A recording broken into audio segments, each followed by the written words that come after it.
sur ce stand Sciences et Sport. On va continuer à évoquer les liens très étroits aujourd'hui entre la recherche et le sport. On accueille Rémi Casanova, bonjour. Bonjour, merci de m'accueillir. C'est un plaisir. Et donc on va évoquer avec toi, on se tutoie, allez, on est fou. Avec plaisir. Allez, et on va évoquer donc la réalité virtuelle. Ça a été un thème qui est revenu un peu plusieurs fois aujourd'hui. On voit qu'il y a beaucoup de choses à faire avec cette réalité virtuelle.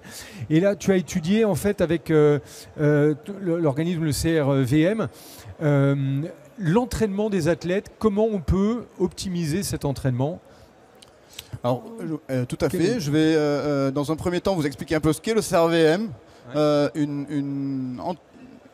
Une plateforme, donc une entité qui a été mise en place à Aix-Marseille Université pour pouvoir travailler avec le monde socio-économique, pouvoir valoriser les travaux faits par nos chercheurs, et comment cette plateforme a pu servir pour entraîner des athlètes, notamment en vue des JO, mais pas que.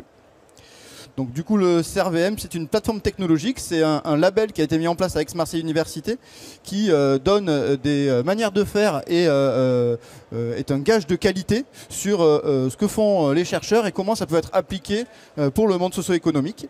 Cette plateforme technologique, c'est une plateforme qui appartient à l'Institut des sciences du mouvement, donc un laboratoire qui est une UMR entre Aix-Marseille Université et le CNRS, et qui est au cœur de la faculté des sciences du sport d'Aix-Marseille Université. Donc on est au cœur de l'enseignement du sport pour cette plateforme CRVM.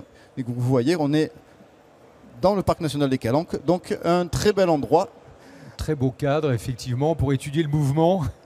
Tout à fait. Le principe de cette plateforme, c'est d'interroger toutes les possibilités données par la réalité virtuelle et plus largement tous les outils du numérique. Donc on va appeler ça plutôt maintenant la réalité mixte, la mixed reality ou cross reality. Donc on va être capable d'enrichir la réalité, plus ou moins. Donc on aura plus ou moins d'éléments virtuels. Alors je vous ai mis un petit continuum. Là, il y a tout en haut ce que j'aime bien appeler la réalité réelle. Voilà. Juste le monde, quoi. Et puis au plus on rajoute d'éléments virtuels, au plus on va aller vers des environnements virtuels complets, comme dans les casques de réalité virtuelle, ce que vous avez déjà pu voir jusqu'à maintenant. Et donc sur cette plateforme, on est capable de développer des simulations, des applications sur n'importe quel type d'élément de cette frise. Donc une plateforme technologique, c'est à la croisée entre la recherche et l'industrie. Donc ça met ensemble des expertises scientifiques et des expertises techniques.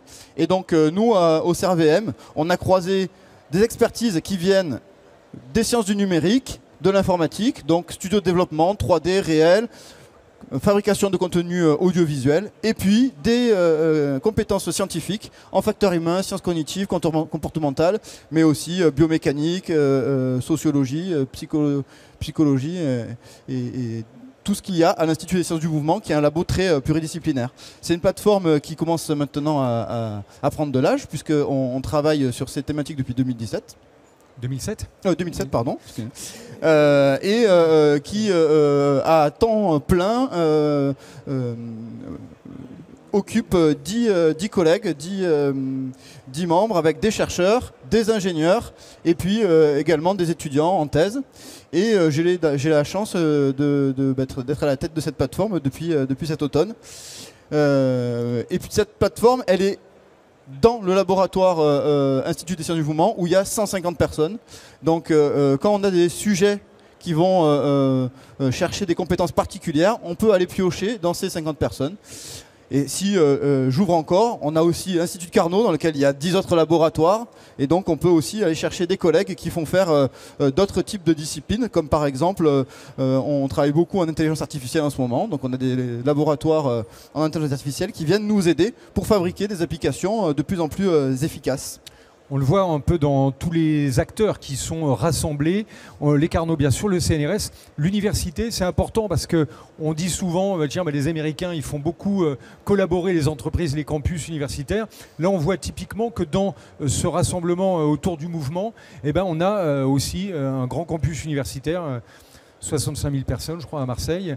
Voilà, c'est important aussi de plugger des étudiants, des thésards sur ces recherches, j'imagine. Tout à fait. Et en plus, on les met en relation avec des entreprises du monde privé à qui on va par exemple pouvoir apporter nos équipements. On a des dispositifs qui pourraient intéresser des industriels. Donc on a des grands cinémas immersifs, on a du casque, on a des casques de réalité augmentée. On peut aussi aller vers des choses plus simples, de la 2D, donc par exemple des applis smartphone ou des applis web, voilà, qui peuvent faire des applications par exemple de réalité augmentée en faisant apparaître des petits hologrammes ou ce genre de choses. On a vraiment cette particularité de pouvoir manager tout le continuum de la mixed reality et de pouvoir travailler sur n'importe quel support. On essaye d'apporter l'outil qu'il faut à la situation qu'on vient nous proposer.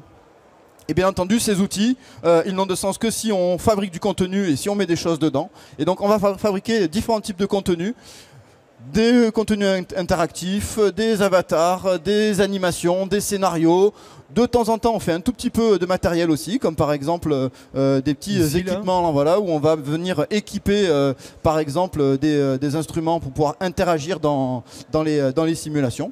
Et donc ces applications vont nous permettre de répondre à des problématiques qu'on va nous apporter. Et aujourd'hui, je vais vous proposer 3 petits exemples au sport pour l'entraînement des athlètes.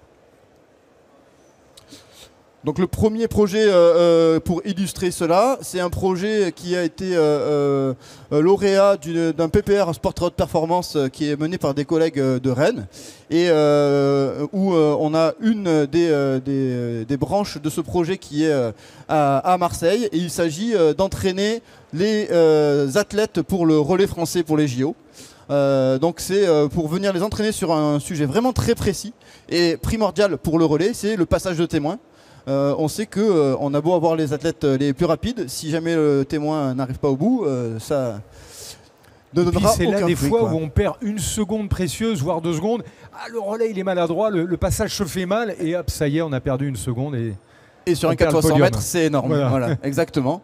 Et donc, la problématique que sont venus nous apporter les entraîneurs et le relais, c'est que pour travailler le passage de relais, ça veut dire qu'un athlète doit arriver à sa vitesse maximum pour pouvoir proposer à son camarade une bonne prise de décision, un bon lancement et un passage de relais effectif. Sauf qu'un sprinter, quand il va à fond, c'est fatigant, on ne peut pas le répéter un certain nombre de fois. Donc voilà, pendant une séance, ils vont pouvoir le faire que quelques fois et donc pas pouvoir s'entraîner sur cette passage de relais. Et donc ce projet a proposé de fabriquer une simulation dans laquelle on va venir enregistrer des mouvements biologiques. Donc on a mesuré des vrais sprints des athlètes du relais 4x100 mètres. On les a collés sur des avatars qui ont du coup les mêmes caractéristiques que la réalité. Et ce qui permet à des athlètes, comme vous voyez ici au milieu ou à droite, de se remettre dans la situation d'un athlète qui arrive et on doit prendre la décision de se lancer et d'accélérer pour pouvoir faire un passage de relais optimal. Et donc mes collègues l'ont déjà dit tout à l'heure, donc je le répète, la réalité virtuelle permet de répéter un grand nombre de fois une situation, là où la réalité demande un peu plus de parcimonie. Et puis à chaque fois aussi d'aller changer 1 ou 2 paramètres. Tiens, est-ce que le sprinter qui arrive, il a un petit temps de recul, un petit temps d'hésitation? On va pouvoir travailler plein de situations différentes de façon très intuitive, très simple. Exactement, on va pouvoir apporter de la variabilité et donc du coup provoquer de l'adaptation chez l'athlète, ce qui est très très important parce que le jour J, on peut arriver plus ou moins vite. Il peut y avoir un tout petit peu de variabilité dans la course de notre camarade. Et puis la deuxième chose qu'on va pouvoir apporter aussi, c'est de la mesure, c'est-à-dire de savoir est-ce qu'on est parti au bon moment et de pouvoir vérifier qu'on a eu le bon comportement, le bon déclenchement du mouvement. Donc ça permet à la fois de travailler différentes situations, d'en travailler en grand nombre et puis d'avoir de la mesure, c'est-à-dire d'avoir un retour sur la performance. Le deuxième exemple que je voulais vous montrer, c'est un exemple qui a été, donc juste parce que vous avez les noms ici à l'écran, mais c'est un projet qui a été développé par un professeur d'université de notre faculté, Gilles Montagne, avec toute son équipe. Donc c'est à lui qu'on doit ce développement. Du coup, le deuxième exemple que je veux vous montrer ici, c'est un autre collègue, Antoine Maurice, qui a développé un apprentissage, un accélérateur d'apprentissage au lancer au basketball. Et donc on a fait tout un développement pour avoir un mix entre réalité et réalité virtuelle. Il a développé toute une méthodologie pour pouvoir capter le mouvement du basketteur, capter le ballon et faire apparaître le ballon dans la réalité virtuelle pour qu'on puisse voir le résultat du geste sportif et du shoot. Une fois qu'il a réalisé ça, on a pu jouer sur différents éléments. Donc il a testé différentes distances de panier, mais il a aussi pu complexifier la situation en rajoutant par exemple un adversaire. Et donc on peut avoir un adversaire avec là aussi une idée de complexifier la situation. On peut avoir un adversaire qui soit statique, puis un adversaire qui bouge et qui nous gêne pour voir comment on doit réagir et comment on peut shooter dans telle ou telle situation. Et là aussi, on peut répéter un grand nombre de fois la situation, on peut la complexifier, l'adapter au fur et à mesure pour que l'apprentissage soit de plus en plus efficace. Varier les angles de tir aussi. Varier les angles de tir, varier l'agressivité de l'adversaire, et puis mesurer, avoir une idée de la performance et de voir voilà, comment la performance augmente ou progresse. Mais aussi comment le geste est réalisé. Donc sur la vidéo sur l'image du milieu, vous voyez qu'on a des capteurs sur le shooter, et donc on peut avoir une idée du mouvement qui a été fait, de la vitesse, de la précision, voir si c'est répétable, voir s'il y a beaucoup de variabilité. Et donc voilà, avoir une idée de la performance, à la fois en termes de ballon qui a été ou non envoyé dans le panier, et puis de production motrice aussi du corps humain. Et le dernier exemple, il va rejoindre un que vous avez déjà entendu tout à l'heure, puisqu'il s'agit de football. Alors là, plus spécifiquement, la tâche de gardien de but. Et on a étudié spécifiquement l'influence de la trajectoire des ballons sur le comportement des gardiens de but. Donc là, c'était des expériences qui ont été faites dans un cave, donc un cinéma immersif 3D, dans lequel on a joué des trajectoires de ballons simulées, mais qui venaient bien entendu du réel. On les voit ici, là. Elles sont dessinées ici avec plusieurs positions de départ, plusieurs types de trajectoires, courbes, droites, avec des courbes dans les deux sens possibles. Et puis la question, c'est de savoir comment réagit le goal, quelle information dans la trajectoire du ballon il va prendre pour bouger et effectuer son arrêt. Il faudra se connecter avec Mathis si c'est la suite de... Tout à fait. On a déjà échangé avec nos collègues de Rennes sur le sujet, mais on pourra continuer bien entendu. Ce sont des sujets qui se complètent. Et donc là encore, on va mesurer le comportement du gardien, c'est-à-dire toute la biomécanique, comment il bouge, comment il se déplace en fonction des trajectoires. Et on va comme ça obtenir ce que vous voyez ici en bas, c'est-à-dire est-ce que le sujet va vers la droite, vers la gauche, est-ce qu'il est perturbé par les courbes et comment il réagit face aux différentes trajectoires. Donc vous avez par exemple en haut des petits points qui ont été dessinés qui sont le moment où les gardiens décident de bouger. Et on voit que selon les trajectoires, on va bouger plus ou moins tôt. Si on regarde en bas, on voit aussi que par exemple sur les trajectoire courbe bleue à gauche, on voit que les gardiens peuvent partir d'un côté puis finalement devoir changer de sens, et donc on va étudier qu'est-ce qui provoque ces comportements. Et un des résultats qui est par exemple transférable assez facilement, on s'est aperçu que les gardiens qui bougeaient très très rapidement avaient tendance à beaucoup faire ce genre de mouvement, à partir d'un côté puis finalement à changer d'avis, et puis les gardiens qui attendaient beaucoup, ils partaient très souvent dans le bon sens pour aller vers l'endroit de l'interception finale. Et puis la question qui se pose, est-ce qu'il y a un des comportements qui est mieux que l'autre? Eh bien malheureusement non. Les deux possibilités permettent d'attraper le ballon. Alors bien entendu, quand on part du mauvais côté, il faut avoir des capacités motrices un peu plus fortes pour pouvoir revenir. Mais il n'y a pas eu de différence dans la performance dans les deux comportements.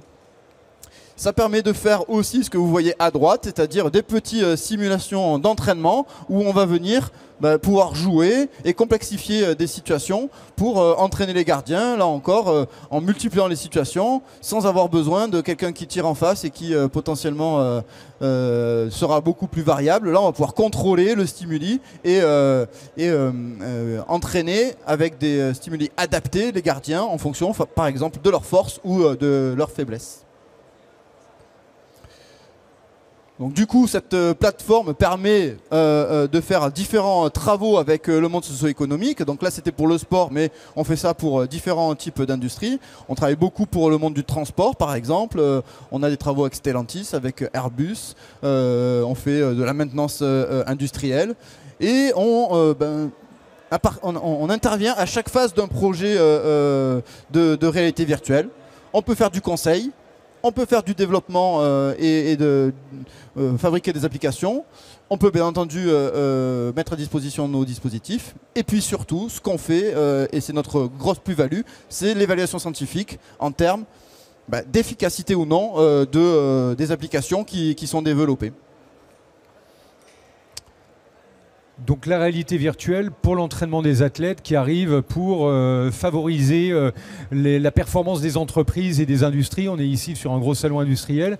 Les exemples que tu citais, donc pour Stellantis, pour Airbus, quand on a travaillé comme ça sur des champions, des footballeurs, comment on déplace un peu justement ce savoir-faire, cette expertise pour répondre à une demande d'un constructeur automobile, par exemple? Alors, il y a deux façons, on va dire, d'utiliser ce genre d'application. La première, finalement, est très très proche des sportifs de haut niveau. Parce que, par exemple, quand on va travailler avec Airbus sur de l'activité de pilotage, sur de l'ergonomie de cockpit, c'est du très haut niveau là aussi, avec des gens très exigeants, avec de la haute technicité. Donc finalement, c'est vraiment plutôt proche du sport de haut niveau.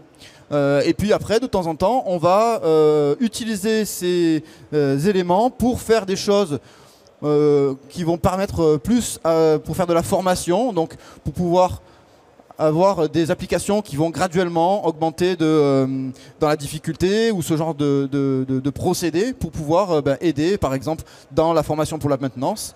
C'est ce qu'on va faire. On va guider dans un premier lieu les gens qui viennent se former, et puis pour les amener vers une performance qui est celle souhaitée dans le domaine. On peut imaginer aussi toutes sortes de simulations, on imagine, par rapport à des pilotes, si on parle de l'aérien, dans la formation aussi, c'est beaucoup utilisé quand même, la réalité mixte comme ça. Oui, ça commence à être extrêmement utilisé. Alors aujourd'hui, réalité mixte, réalité augmentée, c'est beaucoup utilisé pour tout ce qui est procédural. Voilà, pour apprendre des procédures, ça marche extrêmement bien. Il y a beaucoup de travaux qui montrent que le transfert entre virtuel et réel se fait très très bien. Le futur, on va dire, de ces technologies, c'est d'aller vers plus ce qui est moteur, donc réussir à avoir des simulations plus proches de la réalité. Mon collègue en a parlé tout à l'heure aussi, mais par exemple avoir le vrai ballon, avoir le vrai geste, les vrais retours de force. Un exosquelette, comme vous l'avez pu le voir tout à l'heure, c'est aussi un exemple qui pourrait enrichir ça et avoir des simulations toujours plus proches de la réalité. Et donc on va vers ça. Donc la réalité augmentée est très prometteuse parce qu'elle permet d'avoir des objets réels dans des scènes enrichies par du numérique. Et puis voilà, des exosquelettes ou d'autres types de dispositifs pour faire du retour de force, par exemple, sont aussi des choses très prometteuses. Excellent. Alors donc, on retrouve ces recherches dans on va dire dans la durée. La réalité virtuelle, je pense qu'elle va se développer encore avec l'intelligence artificielle, bien sûr. On va avoir des nouvelles applications, des nouveaux usages.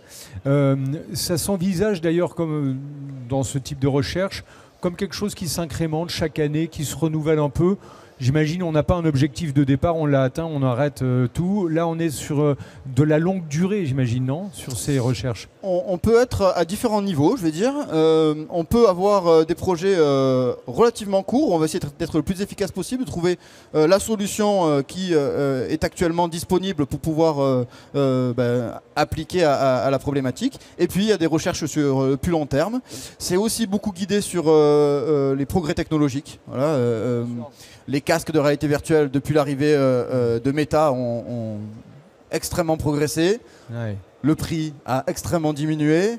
L'intelligence artificielle propose de plus en plus de choses hyper intéressantes. Des avatars intelligents, des avatars conversationnels. On peut aussi programmer des comportements qui vont être de plus en plus intelligents et proches de la réalité. Donc tout cela, en effet, ça s'incrémente sur le long terme. Mais le court terme peut aussi apporter certaines réponses. Excellent. Eh bien, je vois le temps qui tourne. Est-ce qu'on évoque un petit peu la formation pour suivre? Je pense que là, l'étude a été très claire et très précise, et on suivra les travaux donc, de CRVM dans la durée. Si on parle aujourd'hui toujours dans ce même cadre, hein, on retrouve l'université, on retrouve l'Institut des sciences du mouvement, ce programme de postmaster, c'est intéressant de le mettre en lien avec toutes vos études, parce que là, on a l'exemple d'une formation qui va aboutir à des gens extrêmement pointus, on va dire. Alors tout à fait, et c'est dans cette même logique que cette formation a été faite. Nos plateformes technologiques avec Aix-Marseille Université sont là pour valoriser les travaux des chercheurs vers le monde socio-économique, vers les partenaires privés. Mais ce sont aussi des lieux où les étudiants peuvent venir se former sur les derniers dispositifs, les derniers résultats scientifiques. Et donc on se sert de nos plateformes pour faire cette formation. Donc il s'agit d'un master, c'est-à-dire un bac+6, une année de spécialisation pour les étudiants qui ont fini soit leur master, soit leur diplôme d'ingénieur. Et donc ça s'adresse à des étudiants sortant d'école d'ingénieurs, comme par exemple celle de Polytech avec qui on a monté cette formation, mais aussi à des étudiants qui ont un master, comme par exemple un master STAPS ou un master en sciences cognitives. Et donc c'est une 6e année qui a été labellisée par la Conférence des grandes écoles et qui va traiter de tout ce qui est ingénierie du sport, et donc des interactions entre l'homme, le matériel et l'environnement dans des situations sportives. Donc on va former les futurs ingénieurs en les spécialisant dans le développement de matériel sportif, dans le développement d'applications liées au sport ou liées à l'activité humaine, avec différentes compétences à acquérir. Voilà, concevoir, optimiser, organiser des solutions techniques en rapport avec les contraintes du sport ou de l'activité humaine, mettre en œuvre des méthodes à la fois de production et de fabrication de produits en prenant en compte toutes les thématiques d'aujourd'hui, par exemple le monde durable, de l'ergonomie pour que les dispositifs soient les plus adaptés à l'activité humaine. Prendre les impératifs donc, de productivité, mais de qualité aussi, exigés par ce domaine-là. Et voilà, des développement durable, je l'ai déjà dit. Et donc cette formation, elle a la spécificité d'être en distanciel, c'est-à-dire qu'on a la plupart de nos enseignements qui sont faits en distanciel, ce qui permet aux étudiants de pouvoir être en alternance dans n'importe quelle entreprise dans le pays. Et on les fait revenir sur Marseille pour qu'ils viennent tester et se former sur nos plateformes 4 semaines par an pour que voilà, ils puissent à la fois se rencontrer et puis tester in situ les avancées scientifiques qu'on aura développées. Et puis on imagine qu'il y a beaucoup de matériel sur place voilà, qui est nécessaire un peu à la formation. Tout à fait. Donc pendant qu'on discute, je vous mets la vidéo où on va voir les étudiants en train de réaliser leur TP. Donc par exemple ici c'est une autre plateforme qu'on a à Aix-Marseille Université qui s'appelle le Technosport, qui est là pour étudier le mouvement humain, toute la biomécanique du sport. Et donc ils viennent tester comment on enregistre un mouvement humain, comment on enregistre de l'activité musculaire, comment on enregistre de la biomécanique, et ici sur du VTT. Donc ils testent eux-mêmes, hein, ils enregistrent les données et puis derrière ils vont avoir à les traiter, à les analyser pour en tirer l'analyse de l'activité sportive qu'on a ici faite. Donc c'est vraiment de la mise en pratique avec du réel. Je pensais à ça en voyant les photos tout à l'heure. Le sport, le vélo a tellement progressé aujourd'hui en ville. C'est devenu un accessoire de mobilité à part entière avec des vélos cargo, avec tout. Il y a énormément de choses qui se développent autour du vélo. Et là, on voit ce type d'études, justement, permet de progresser très vite dans le matériel, dans la conception, dans l'effort, etc. Tout à fait, hein, je suis dans la droite ligne de ce qu'ont présenté mes collègues avant, c'est-à-dire que voilà, permettre de progresser sur la connaissance du geste, ça permet alors je vais vous montrer la dernière. Hop, excusez-moi. Ça permet de comprendre mieux l'activité, ça permet de prévenir les blessures, ça permet aussi d'utiliser cette activité par exemple pour faire de la réhabilitation, pour aller aussi vers une meilleure santé. Le sport santé, le sport sur ordonnance, c'est quelque chose qui prend tout son sens et connaître les activités sportives le mieux possible, ça permet de mieux s'adapter au public, aux différents publics qu'on peut avoir. Parce que par exemple sur le vélo aujourd'hui, les vélos électriques permettent à plein de monde qui avant ne se permettait plus de faire d'efforts, de revenir au vélo. Là, donc, tout le monde s'y est mis, c'est incroyable. Et puis c'est une très très bonne chose. Et donc là par exemple sur ce TP là on a montré aux étudiants comment fabriquer du contenu 3D puis comment le mettre par exemple dans des applications de réalité virtuelle. Donc ils ont ce coup-ci fait du vélo mais pour fabriquer des images, de la vidéo 360 par exemple, et puis après le transférer dans des casques de réalité virtuelle, voire même l'interfacer, c'est-à-dire pouvoir fabriquer un simulateur. C'est-à-dire qu'à chaque fois que les étudiants pédalent sur le vélo, ça fait défiler les images. Et donc, ils ont eu à faire en TP toute l'application qui fait cette simulation.